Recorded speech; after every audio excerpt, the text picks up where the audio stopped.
Hey traders, Jason here with Daytrading Fearless. Welcome back to my channel. If you're new, welcome.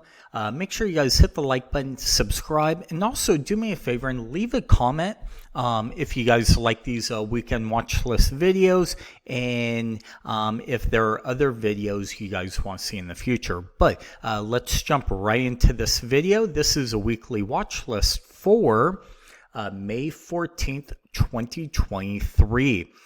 Market's gone up, the market's gone down, and we've gone nowhere. Are we about to break out to the upside, or are we about to break to the downside? That's kind of the million-dollar question right now.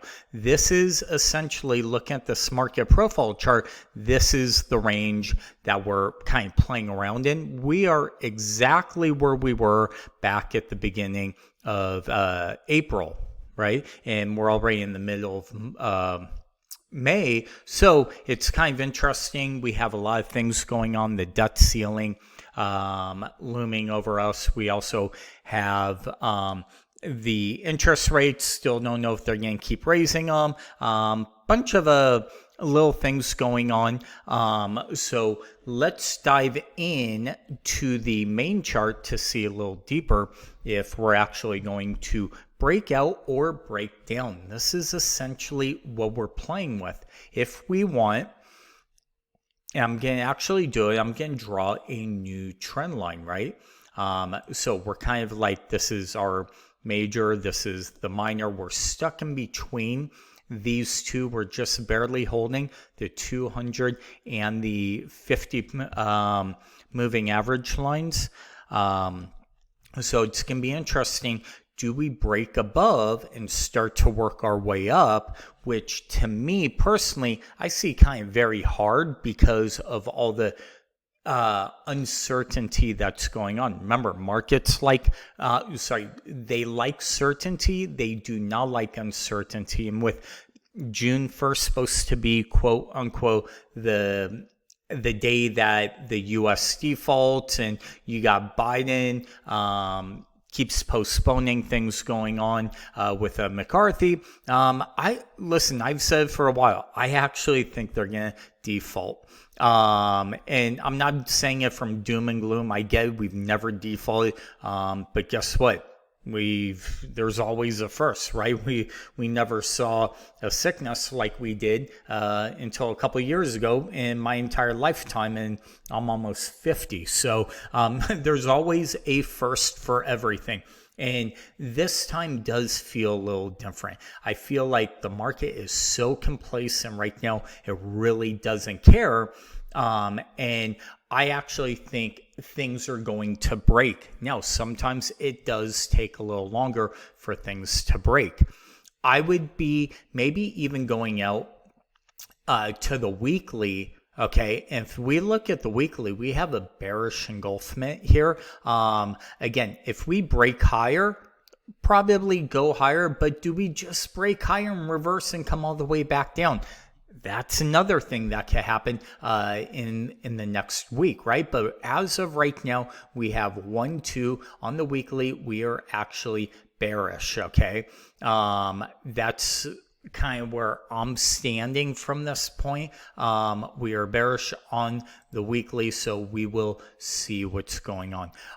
But real quick, check this out. If you want to help support my channel and you trade the S&P E-mini futures, then you need to check out my one-time payment, $99 all-in-one S&P 500 package deal. You will get weekly trade zones, also my top 5 trading strategy video course, and access to my private Discord where I give daily trade zone setups every morning. You can also just purchase the Discord chat room for $30 a month. But in the Discord every single morning, I update the trade zones and also give you Thinkorswim share links and update trade ideas. So make sure you check it out. Go to daytradingfearless.com or check the link down below. But right back to the video. Okay, so let's take a look at one other thing that I want to show you guys in the right here, this is where I show my gaps and VPOCs and things like that. We are starting to stack things up. We've actually cleaned everything up this entire week, so it's a very orderly market. We do have one gap in VPOC above us, but down below we have quite a few. And this is another reason why I'm a little bearish, right? Because we have multiple things going on to the downside. So if we kind of come back to this chart right here, and if I actually show you guys all the profiles, right? Look at this. There's a lot of stuff to clean up down below, down up to this 4,000 level. So just keep that in mind.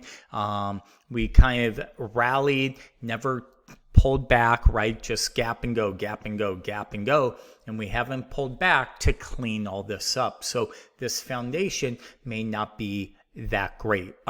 Also, if we look here, we are making, we took out the high, but then we took out this low, and we can't take out the high. So essentially, this is the entire leg right here that price is all within, right? So this entire leg is what's going on, and we took out the high, took out the low. This is why I'm leaning to the bearish side. With also, I just can't see, we're seeing it in the numbers, right? Consumer spending's lower, and just a CPI, everything's slowing down. Numbers, retail, and yet the market's complacent. Like, what's really the catalyst to take this off higher? So we will see exactly, but again, I am leaning to the downside. Again, maybe sell in May and go away. We will see.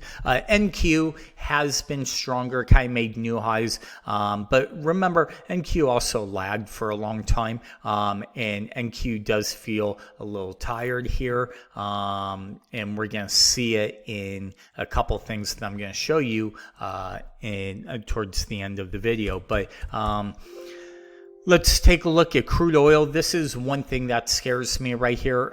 Crude oil, kind of, we're stuck in this range still. Let's clean everything up here on crude oil. And we kind of dip low. Again, made new lows. Yes, we bounced back up, but we're below the 200, below the 50.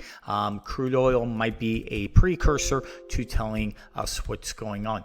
Bitcoin, same thing, kind of broke higher, and now we are actually reversing. So keep an eye on Bitcoin. We're right at the 50 and the 200. If we lose that, again, does everything start to roll over? This is why I go through all of these, right? I'm trying to get a clean picture on everything. Gold made higher highs this week, right? We're still stuck in here. Let's go back to daily chart.